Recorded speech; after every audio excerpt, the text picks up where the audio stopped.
Greetings aspirants and parents, welcome to Kadige Academy. நான் முருகன். ஒரு முக்கியமான அப்டேட் எல்லாருக்கும் தெரிஞ்சிருக்கும்.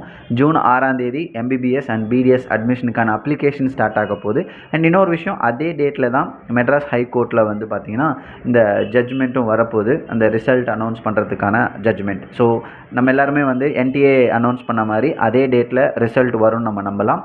ஸோ இதுக்கப்புறம் ஒரு முக்கியமான விஷயம், ஸ்டூடெண்ட்ஸ் நிறைய பேர் என்ன சொல்கிறீங்க அப்படின்னா, சார் நாங்கள் முன்னாடி கீ செக் பண்ணும்போது எங்களுக்கு நிறைய மார்க் வந்துச்சு, இப்போ குறையுது, இப்போ கட் ஆஃப் எவ்வளோ இருக்கலாம், எங்களுக்கு நிறைய பேருக்கு மார்க் ரிடியூஸ் ஆகிற மாதிரி இருக்குது, எவ்வளோ கட் ஆஃப் வரும் அப்படின்றலாம் கேட்டுட்ருக்கீங்க.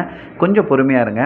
நமக்கு கிளியராக நான் டேட், அந்த எக்ஸாம் முடிஞ்சதுலேருந்து இன்னி தேதி வரை நான் ஒன்று தான் சொல்கிறேன், உங்களுக்கு ரேங்க் லிஸ்ட் ரிசல்ட் வராமல் உங்களால் கிளியராக ஜட்ஜ் பண்ண முடியாது. அதனால் கொஞ்சம் பொறுமையாக இருங்க. பேரண்ட்ஸும் இதுக்கு கொஞ்சம் ஸ்டூடெண்ட்ஸ்க்கு சப்போர்ட்டிவாக பொறுமையாக இருங்க. ஸோ இந்த நிறைய ஸ்டூடெண்ட்ஸ் கிட்ட பேசினதில் வந்து பார்த்திங்கன்னா, இந்த 400 to இந்த 500க்குள்ளே இருக்கிற அந்த நம்பர்ஸ் தான் ஸ்டூடெண்ட்ஸ் அதிகமாக வந்து மார்க் எடுத்து வச்சுருக்காங்க. ஒரு சிலர் வந்து 500 above வந்துருக்கு. ஸோ பார்ப்போம், நமக்கு ரேங்க் லிஸ்ட் வரும்போது தான் அது கிளியராக தெரியும். ஸோ இன்னொரு முக்கியமான அப்டேட்டோட உங்கள் எல்லோரையும் சந்திக்கிறேன். நன்றி.